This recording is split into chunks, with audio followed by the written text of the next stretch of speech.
All right, welcome to the final question and answer session, session 6 at the Power at Play Symposium. We are joined by three wonderful scholars here to answer questions submitted by the editorial board and by the public. So welcome all of you. Welcome to our question and answer period.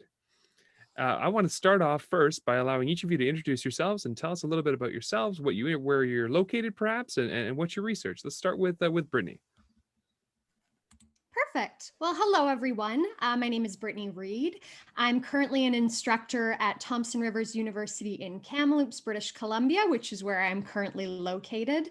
And I teach there in the Department of English and Modern Languages. Fantastic. Lequez, why don't you go next? Good afternoon, evening, everyone. My name is Lucoy Spearman. I am a fourth year professor at St. John's University in Queens, New York. I teach sport management primarily, but I have training in sports sociology. So that's where that sport angle comes from. But yeah, so previously I looked at the decline of Blacks in baseball, on how fashion stylists dress Black NBA players, and now my current paper is on the ways in which sneaker resellers mediate production with consumption in the secondary market. Fantastic. And Jamieson, how about you? Hi, so I'm Jamieson. I'm a PhD candidate at Queen's University in Kingston, but because of COVID, I am at home in Burlington, Ontario, and my thesis work is actually on women's hockey. So I actually focus on women's hockey and their narratives, and then I've also been doing an ethnography for the past 3 years with the CWHL and its sort of successor of the PWHPA. And so I've been following around women's professional athletes and sort of interviewing them and talking to them about their experiences. So today, me talking about men's hockey is a bit of a departure, but yeah, I'm excited to be here virtually. Wonderful. And I really, really, really I enjoy all the talks and I enjoy all the presentations, but I'm extremely excited for these three talks and these three presentations because I think they are extremely interesting. And I'm so stunned at how related they all are in their own unique ways. So why don't we get started with a broad question to sort of allow us to get you to know each other. Tell us what drew you to your current project. What drew you to this research? We'll start with Brittany. Yeah, great question. So I was very fortunate for several different opportunities that emerged when it came to my teaching. I was able to develop and teach the first sport literature class at my university, Thompson Rivers. In addition to that, I had experience teaching sport literature to high school students as part of high school orientation work that they were doing to attract new students.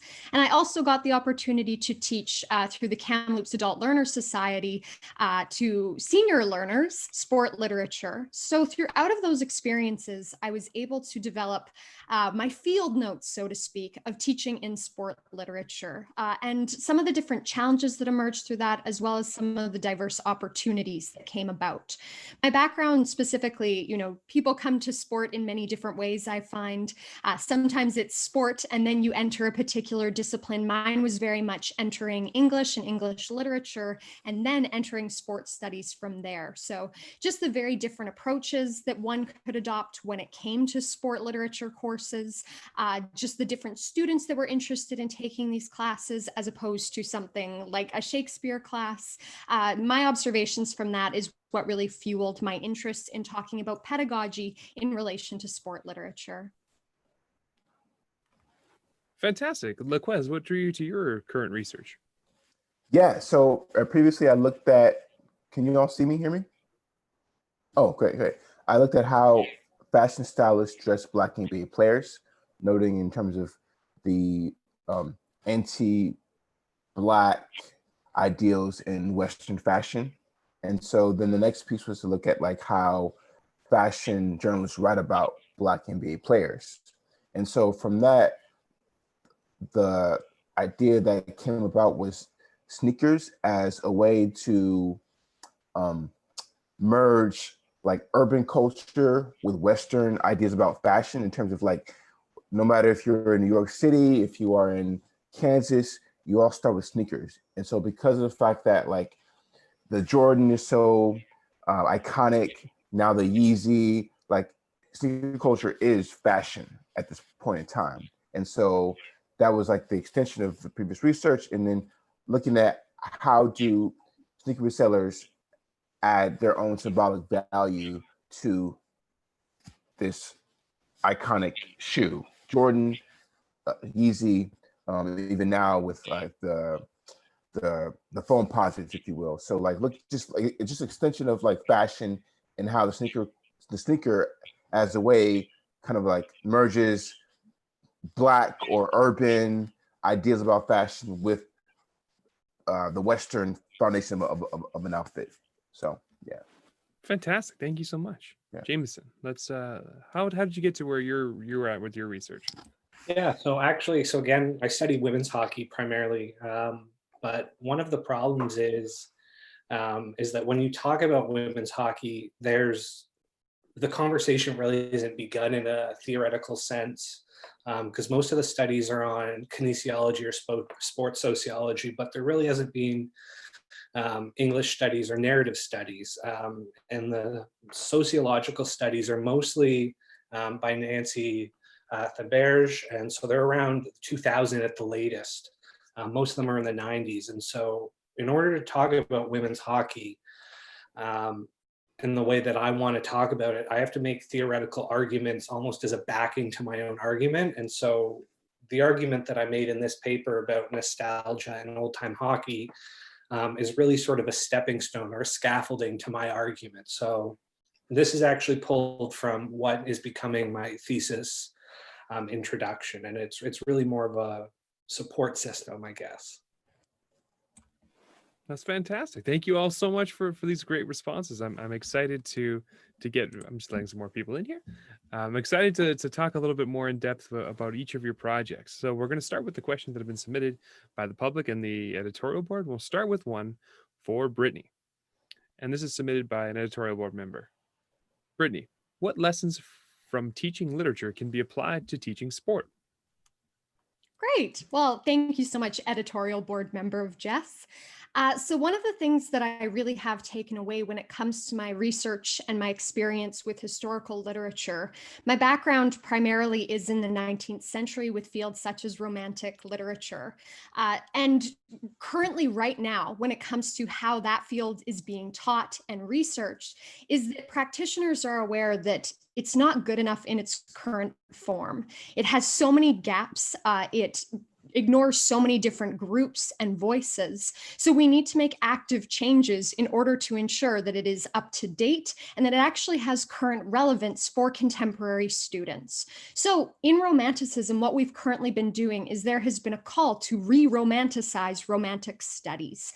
And that's been something that coming from strict literature background into sports studies, I've really seen is that there is continuing opportunity to, in the same way we can re-romanticize Romantic studies, which is to say, continue to have this very experimental attitude, an inclusive attitude, a vanguard approach to living and writing. Well, let's keep that up when it comes to sport literature. I mean, there's been such incredible work done in the field, and I certainly stand on the shoulders of those giants when I talk about things that Jamie Dopp or Angie Abdu have done when it comes to sport literature. But continuing to have a playful attitude to sport literature as an academic field of study. And so when it comes to developing these courses, to not feel constricted with things like disciplinary considerations and to feel too fixed and reliant on a canon of texts, when that's something we've been moving away from in English literature, strictly speaking, that's an attitude and idea that I'm really interested in, is how we can continue to make sport literature a very relevant but also very vanguard field of study by adopting new practices and methodologies. That's fantastic. Thank you so much. And let's make our next question is for Jamieson. Jamieson, there's a quote from your presentation that says, "I am suspicious of the word hockey." And I love that quote in particular. That's a great quote.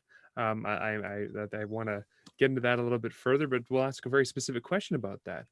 Do you believe that hockey, or the concept of hockey, or hockey in quotations, or however you want to refer to it, is restricted to a certain group of people?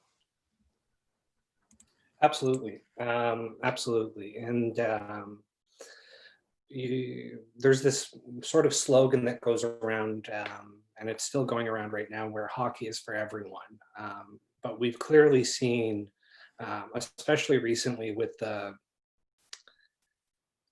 how do I say this in a polite way, the very poor response by the NHL and the NHLPA to Black Lives Matter protests. Hockey is not for everyone in its current state. Hockey for everyone can be a goal or a vision, but and strangely enough, like two of the people who can speak to this are participants. Professor Courtney Cito, along with Mike Oxy, Bob Dawson, and Professor McKegney have written an anti-racism hockey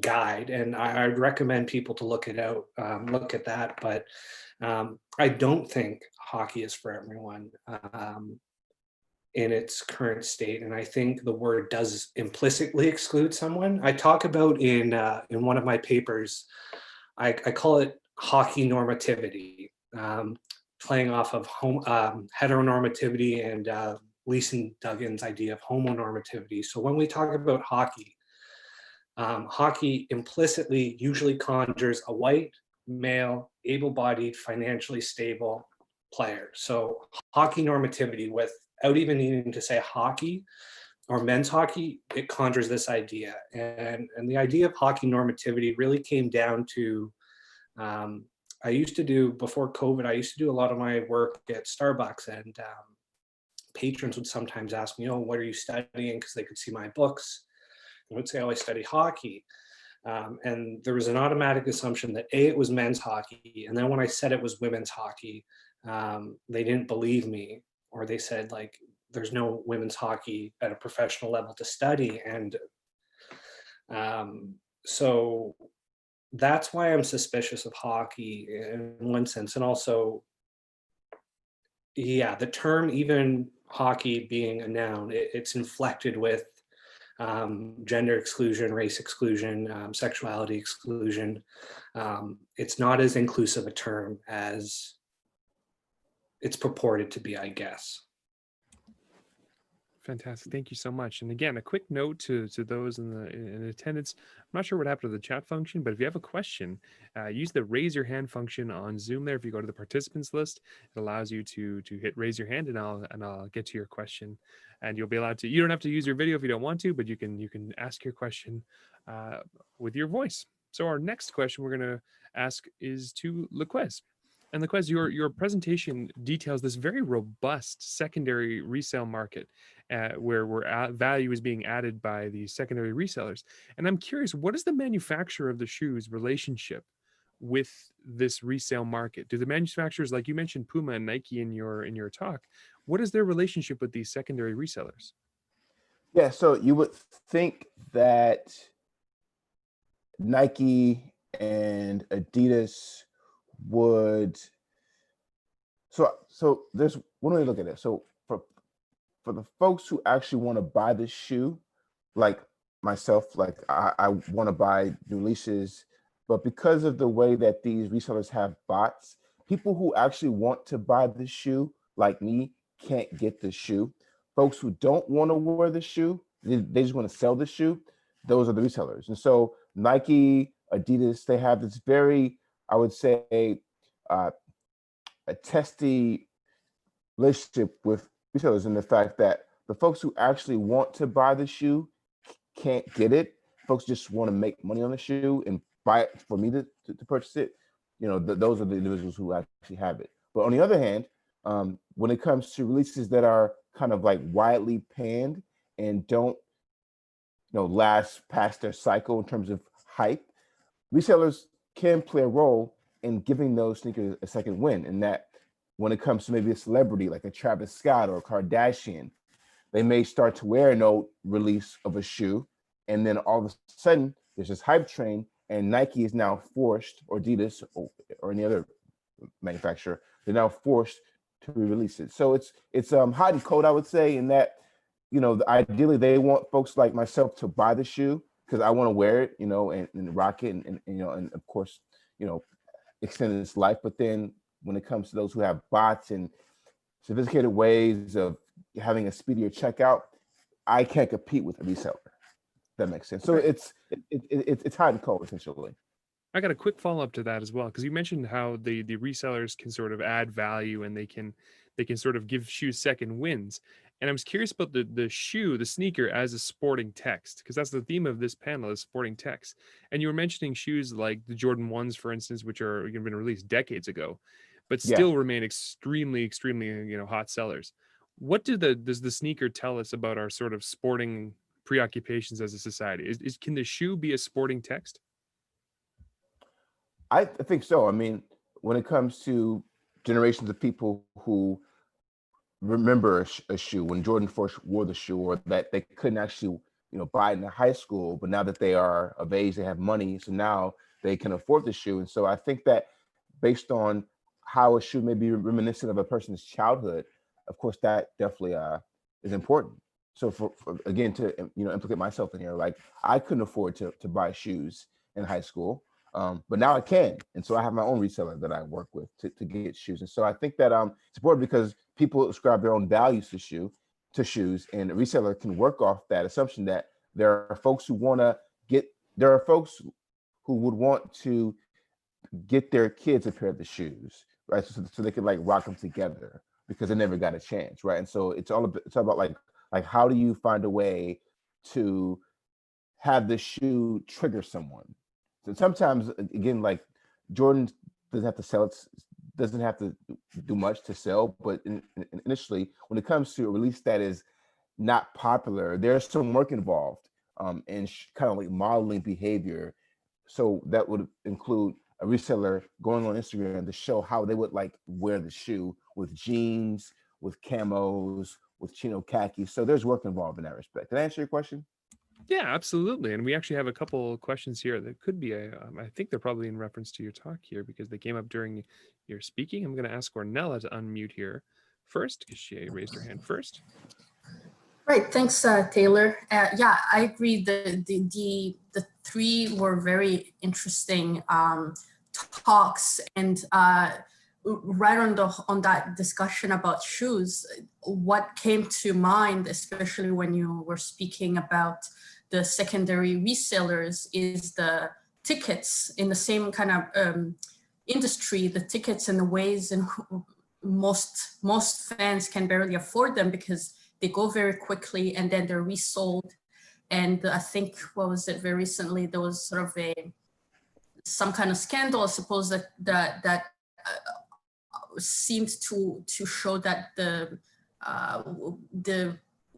sellers were actually aware of and in cahoots with the resellers, and that drove the prices higher, but that they were actually a part of it. So I wonder if you saw that connection, and with that as well, is there are these people who resell, or are these shoes still connected to sport, or have they transcended into more of a fashion area?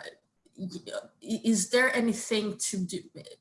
Does it have anything to do with sport anymore once it has kind of transcended to that level of, I don't know, consumption?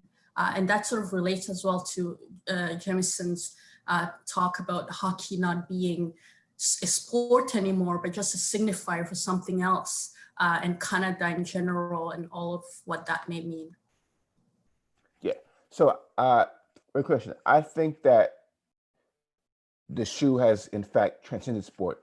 So with the creators like Kanye West and Pharrell and Pusha T having their own collaborations, right? So before you would have to have an athlete a basketball player who's very good to have a shoe, right? But now you just have to be like a musician or a Kardashian, like a Travis Scott. And so I think that with these mashups of musicians and Nike and even like Off-White, Virgil Abloh, right? Like I think the shoe is creating its own white space in fashion with the mashups and the creators like Kanye West and now Travis Scott adding their own wrinkle to shoes. And so I think that it has in fact transcended sport, because now musicians can create their own shoe. If that makes sense. Fantastic. Thank you so much. And now we're moving on to our next question here. Oh, I'm sorry, Ornella. Did I cut you off there? I'm so sorry. Go ahead. If you've got anything else, you can raise your hand again. I'm so sorry, Ornella. No, I was just saying thanks. That was, yeah. Okay. Perfect. Let's move on to our next question, which is from Janice Forsyth, and I'll ask her to unmute to ask that question now. Sure. Thanks, and hi everyone. Lequez, this is a question for you, and this, of course, shows my just really knowing nothing about this area of study. So I'm really fascinated with your focus on fashion, which I think is a great topic. We don't talk a lot about material culture enough in sport. My research is in Indigenous sport, so that's where my focus of attention is. But I guess I just wanted to know, like, are there other cultural groups or ethnic groups that have shoes as well? Like, are there shoes for famous Indigenous athletes or Asian athletes? Or, like, you're right, like, I only know about basketball shoes for Black athletes when I think about it. So I don't know. Is this like, are there other groups that have shoes as well? Yeah. I mean, I would imagine, but I'm just coming from like the basketball aspect, because like I grew up wanting the basketball shoe, and so I would think so.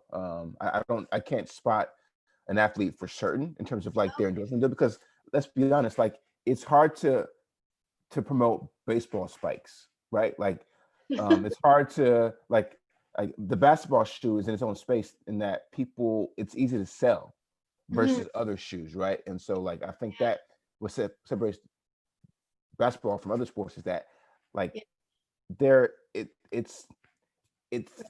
makes itself easy to sell in terms of like how ubiquitous it is in sport, and even like whether it's the high, the lows, the ankle support, right? Like I think that makes sense. But I would imagine I just don't know off the top of my head, but I would think so. I just haven't done that research. Okay. Yeah. Okay. Thanks.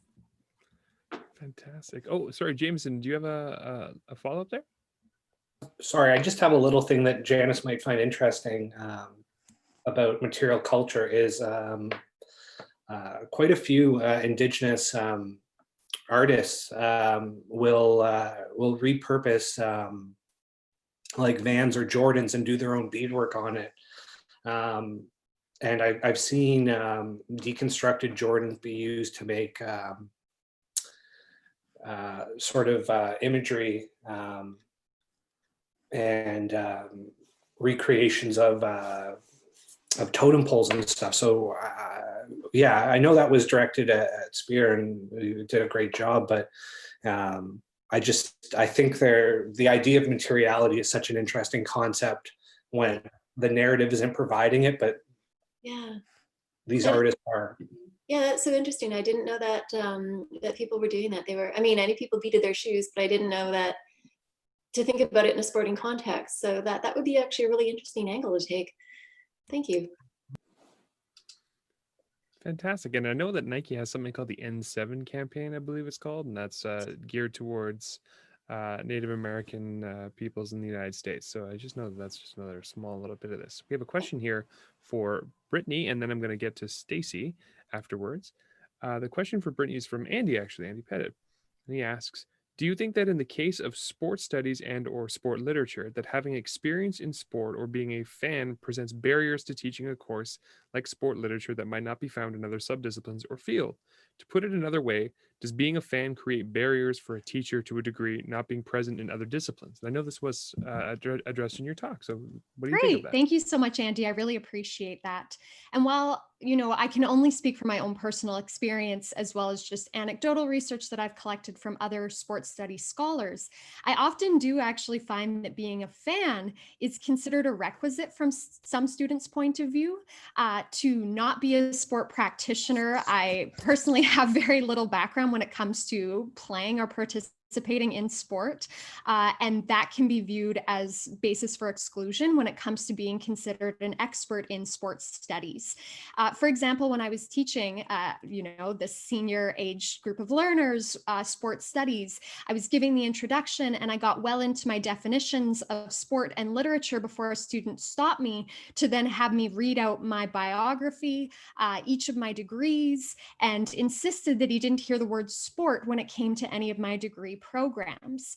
So that can be very challenging. And, I'm sure Jamieson, in dealing with your discussions of female sport versus male sport, and as you mentioned, your perceptions when people say, oh, you're studying hockey, therefore it is male and it is the NHL, there's the sense of normativity around who they expect to be teaching them sport. So that has been a challenge that I've certainly noted. And, as I introduced in my talk, and I really do want to explore further, is if in sports studies, we're going to say sports studies are for everyone, and we're not just going to say it needs to be collegiate athletes that can take these courses and excel at them.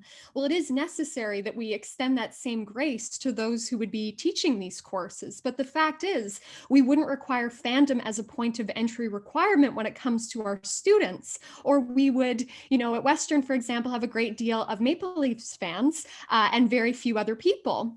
But we don't necessarily have that same expectation when it comes to instructors. So the expectation is you are a practitioner or you are a pure fan of sport. And the idea of treating it as an academic subject isn't necessarily as accepted, at least in my perception. Fantastic. Thank you so much. We will now go to Stacy, who has a question, and I'll ask him to unmute to ask it. Well, if we have time, I have so many questions for everyone, but I'll start off following up on that question to Brittany. As you were giving your talk, I was jotting down in my notes lots of parallels with sport history. And then, of course, 1 minute later, you started to talk about that. So I agree with you that there's definitely a lot of connections. And I mean, for me, my background is all in history, and I often find there's kind of that two-sided, I have to sell what I do in history. I have to sell sport as being relevant, and then I have to sell to the physical education and kinesiology students why history is relevant. So there's those two pieces to it. And then there's also the issue, and I'm not sure if you raised this directly, but I think it comes out of what you talked about. If you're teaching history or English literature to senior level English or history students with a background in that area, you're going to be dealing with that differently than if you're teaching to physical education kinesiology students who don't have that background. So what I'm wondering about is, have you thought also, or have you, is there any trends in the English literature side towards really consciously providing that kind of service or sport element to those science-oriented, kinesiology-oriented students? Because that's where the market is. Like, where I teach, we have so much, we've seen our numbers in the arts and humanities just cratering, but we have so many students in sciences and kinesiology. So there's definitely one way to make ourselves relevant, whether you're an English professor or a philosopher or a historian, is to try to teach, teach the sport or health material, but through your disciplinary lens. Is that something that is talked about in terms of selling or the future of sport literature? Yeah, that's such a great question. Thank you so much, Stacy. And I absolutely agree.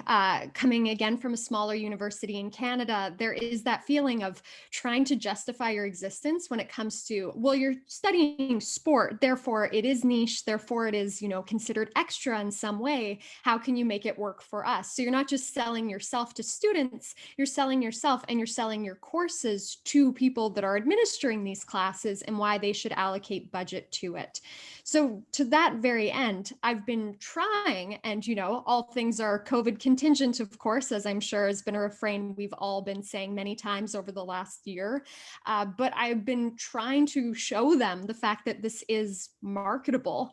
And again, you feel like, when we're talking about our academic passions, I'm sure marketability is not necessarily what many of us had in mind, but the idea of trying to stress that there is opportunity. Right now, when we're talking about this sport literature class at my university, it's being mostly, sold to English majors. And talking about it and its unique potential to find a way to bring students from outside of this field, outside of English, and use sport as a conduit by which you can access so many students at so many levels, I think is one way to talk about not just the continuing health of sports studies, but using that popularity to continue to justify the existence of these arts courses, which, as you mentioned, very sadly at this point in time, there is this existential crisis where we do have to justify their very existence. And I think sport is one way we can do that. As I talked about briefly in my discussion, and I'm really interested in pursuing at length, the fact that sports studies are interdisciplinary, that you can have sport literature and psychology and history and many of these different areas together, should be one of the reasons that universities continue to offer these courses. They can attract large interdisciplinary groups of students, and especially when it comes to the sciences and kinesiology, which, as you mentioned, they seem very interested in continuing to do. So I think that's a really great point. That definitely reflects my experience as well.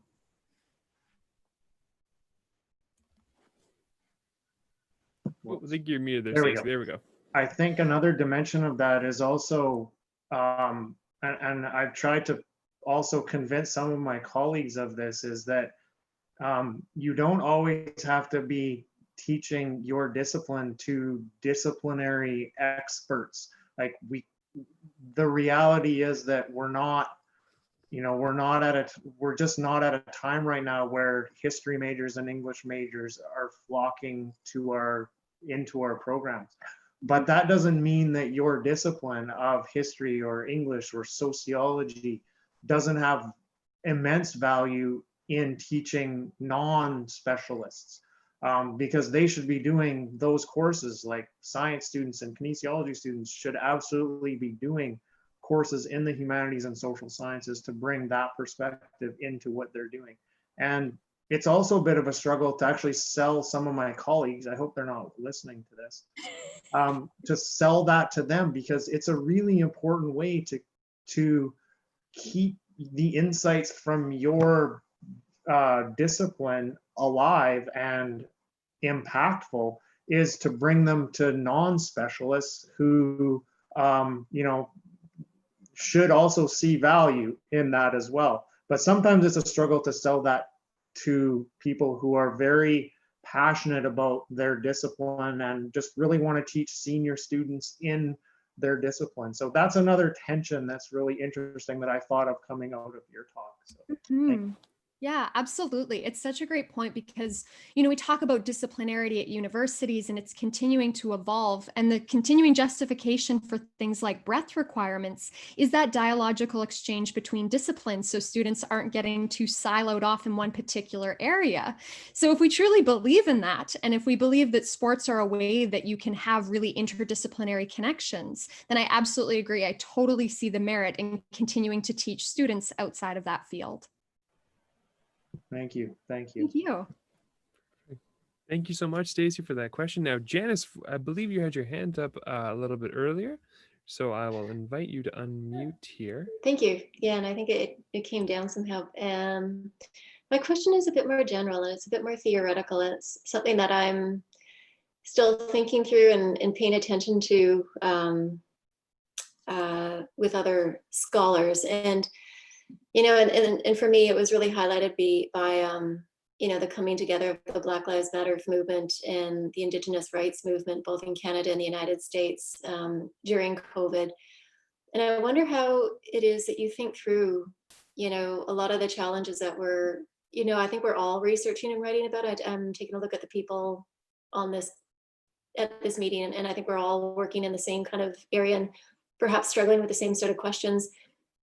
And it's, for me, it's like people often talk about Indigenous sport, and then there's not much relation to, other histories other than a white settler colonial history. And I see the same, with a lot of Black studies research. And then at other times, it's almost different in the sense that we're all lumped together, but there's not much sense of understanding of the different experiences of the people who've been lumped together. So it's like there's silos, or everybody's lumped together. And I'm not sure that that's like a satisfactory kind of explanation for me about what's actually happening in that space in terms of how we all make sense of, our different identities. And especially if we think about identities are always constructed in relation to one another. Like, are you giving maybe just any one of you, are you giving any thought to that? Or are there particular people that you're reading that you really like that offers some guidance on this? Or maybe it's just me struggling through it and I'm doing this alone. I don't know. Perfect. Jamieson, do you have any thoughts on that? Yeah. That's been a struggle of mine in my own research, because part of the reason I focused on women's hockey rather than men's hockey is I expected there to be more diversity, and so there's a diversity with sexuality where a lot of the players are gay, or some of the players in the past have of the team have been trans, but at the same time there's one Black player, and it's tough for her because right now with the Black Lives Matter getting more attention, she's the only one they can call on to give interviews, and she's always busy because she's the only one that they can really grab to talk to in women's hockey. And so in my own work, I've been trying to interrogate whiteness, because Stacy, who was in the morning panel, did a great presentation. He's one of the only people who's written on race in hockey, or sorry, Blackness in hockey. There's not a lot on the subject. And on women's hockey, my last paper that is being accepted but is going to be published is about whiteness and how whiteness is the unseen sort of alibi. It says, well, we're diverse sexually, and so therefore the anti-Black racism or just the whiteness of the sport can be forgotten, because we are more open sexually. And I've been sort of working with that with my own work. So recently I've been reading Ronaldo Walcott. I've been reading your stuff. On my desk, I just have Sporting Blackness, Samantha Shepard's new book, which is pretty fabulous so far. Because although these issues might not pop up in hockey, I should be able to use their work because, like, Walcott's fabulous.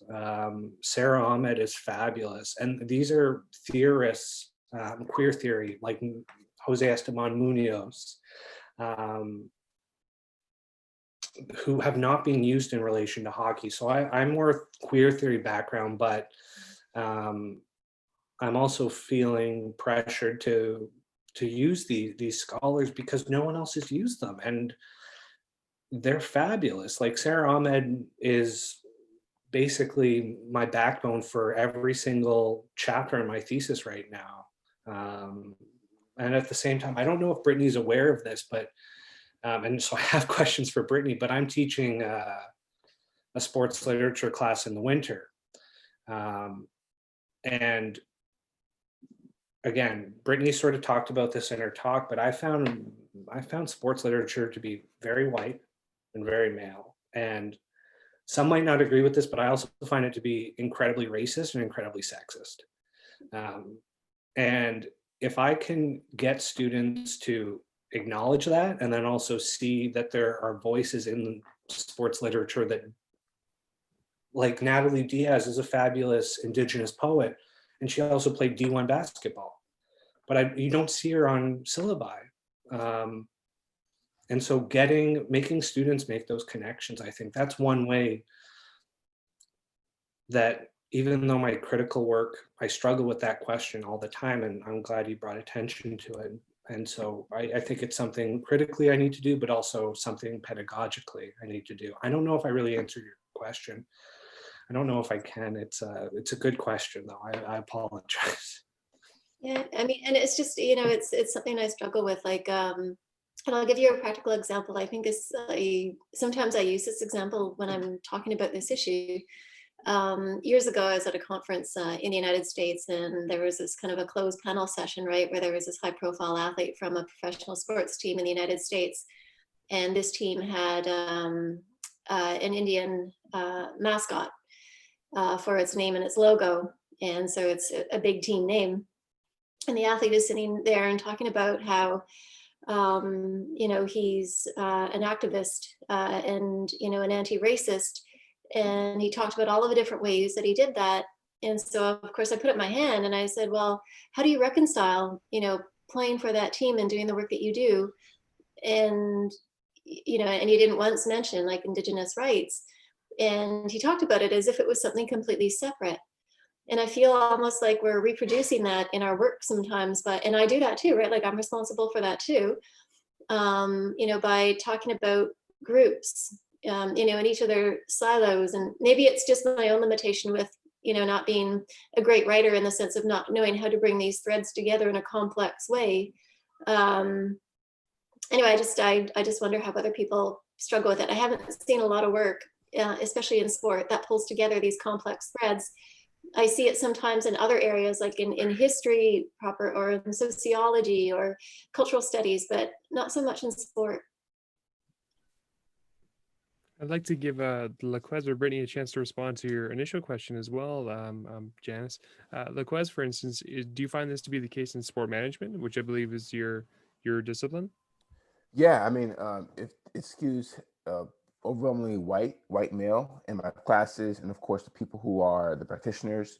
And so it's tough because, like, as a Black person, the low-hanging fruit is the fact that most of the athletes in the big three, or like the big two, right, NFL, NBA, are Black. And so how could you not look at that, because of the fact that they're closer to you than, say, folks who are in other sports, right? And so, and also, you know, like to be authentic, I grew up watching these sports, watching football, watching basketball, and so it'd be tough for me to pivot to another space when, in fact, I don't have that history of experience in following a sport and also cheering for these iconic athletes, right? And so I think that even within the, you know, like Black culture, there's this debate about like financial Black Americans versus Jamaicans versus Trinidadians versus Nigerians. So even within like Black studies and Black experiences, there's this idea that, you know, like we, as a Black descendant of slaves, like I don't understand what it's like for immigrants from Jamaica or from the West Indies, right? And so I think that, like, that again speaks to the silos that people can find themselves in because of the fact that they don't want to be seen as less authentic because they're, one, not part of that experience, but also they didn't grow up supporting those sports. And so how could I just all of a sudden be a hockey fan when I don't even know the rules of the game? And so I think it's important to be authentic, but then again, if you're too authentic, then you could, of course, reproduce these silos that Janice mentioned. Yeah, great. So I would just like to follow up on that because, you know, it's such an excellent point. And I think it's one, you're right, Janice, that all of us must be considering right now when it comes to our research and teaching work. And it's something that, you know, when I'm outside of sport and I'm teaching literature, when, for example, I'm teaching Middle English, it can be a lot harder to figure out ways to, you know, try and talk about these texts, except to acknowledge to students the fact that the reason there are no texts that we have in English written by these authors of different identifications is not because they didn't write, but because they weren't viewed as worthy of preservation. And they weren't viewed as worthy of literacy and all of these exceptionally privileged skills of that time. So when it comes to those fields, I'm limited to bringing in scholarly points of view and secondary sources that try and recast them in lights where we can imagine those critical gaps that have been intentionally left unfilled for so many years. Looking at Black scholars such as Christina Sharp and her work in wake studies has been really formative for that, to talk about what happens in the wake of massive cultural trauma. So that's what I'm able to do outside of sport literature.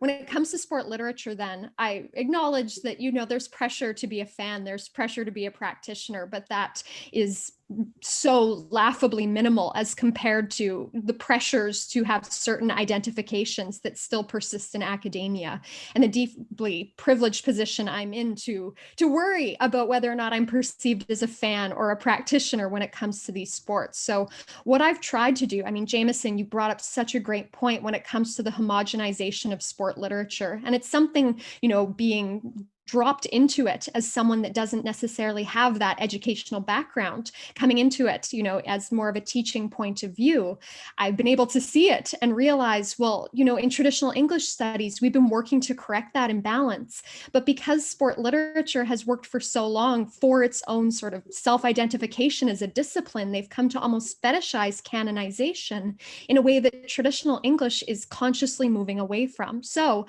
I'm working, and I say working as this very active verb form because it is a continual everyday process. But I'm continuing to work while acknowledging my own limitations, that it is necessary that literature of all forms is defined by empathy. And so when it comes to, very important issues that students might not be comfortable talking about, well, if I'm able to talk about Richard Wagamese' Indian Horse, that's a way to say, okay, maybe you mercifully are fortunate enough to have no personal experience going through the Canadian Indian residential school system. Consider yourself lucky, but perhaps you love hockey. Well, that's a way that we can find that point of connection so that you can be able to access that experience. So I'm trying to, acknowledge the history of sport literature, talking about works like The Hockey Sweater, talking about Casey at the Bat, and showing them where that history has come from, while also making these conscious choices to introduce authors such as Yesenia Montilla, and she's wonderful, Jamieson. If you haven't found her for your course, you definitely should. She's a Dominican poet, and she has a poem called A Perfect Game, and she's talking about Sammy Sosa and that very racialized history and her own conflicted opinion in terms of that personal experience. You're good. But yeah, by looking at these authors and bringing in those connections, it's a way to continue the work while again acknowledging it has to be a conscious continuation. So excellent question. It's something that I certainly am thinking about a lot too. Fantastic. And again, we have taken up a lot of your time already, everyone here on this panel. So we won't go much longer, but again, you're welcome to raise your hand, anyone in the participants list. I would, oh, Jamieson, you have a question. I actually have like a selfish question followed by an actual question for Brittany. So you've done more research into the history of sports literature than I have as a subject. In your research, have you found anyone who has taught a women's sports literature course? Oh, wow. That's a great question. And I'm sure there are probably people in the panel too that have more insight into this. I don't believe so. It is possible. I'm thinking back to Angie Abdu, and I know that she talked about, but I don't know if I've seen strictly women's sport. I don't know that I have. Again, others will have experience in that regard, but that's not something I've encountered. Okay, because I'm in the same boat. So in my winter course term is a women's sports literature course. And I'm uneasy with that because I hope it's not the first one, because it's 2021. And as you said, like they start popping up in the 1980s, like a 40-year delay on considering women's sports literature. But all the times I've sort of searched, gone through records, I can find like a Dawn Moreau class. I can find these courses, but I can't find one that specifically focuses on women. Or even Sorry, just as a brief follow-up, when you say women's sport, do you mean texts authored by women or texts featuring women's sport specifically? Yeah, so I actually, so in women's sport, the sort of overview is the syllabus is built around writing on women's sports, but then also we're going to have one class dedicated to women as, so like something like you talked about, Mountilla's A Perfect Game. That's too good a poem to not put on the course. Yes. I'm going to put it on the course. Or Sonia Sanchez has a poem about the MLB. And so getting those perspectives, but then I've also, I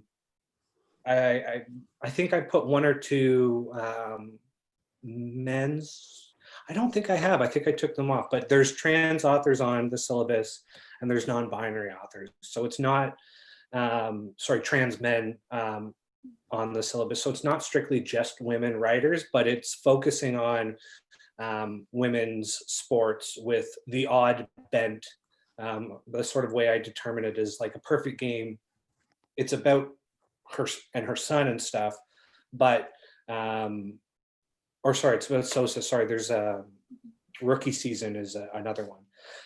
So if they're talking about the MLB or something, but they're talking about it from their personal connection, then I say, yeah, let's do it. But I tried not to get too many where it's just like talking about men's sports, but there's no sort of identity brought into it. But so I just wanted to know, because I keep saying to people, like, I hope this isn't the first, but I haven't found proof of one before.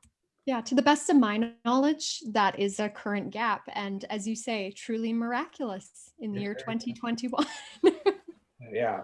But then, that was my little selfish question, but then my hopefully not selfish question. So you mentioned you're a romanticist. And so I was wondering, so just to clarify, I'm not a romanticist, but I can appreciate them. So a big thing with the romantic poets is nature and the sublime.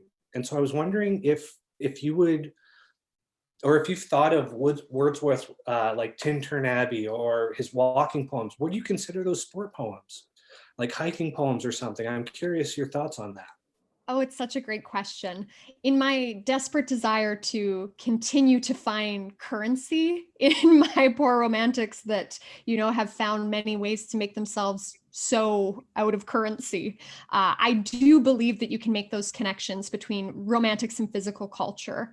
It's something that actually our moderator, Taylor McKee, and I co-authored a talk at Nash 2 years ago, 1 year ago. What is time right now?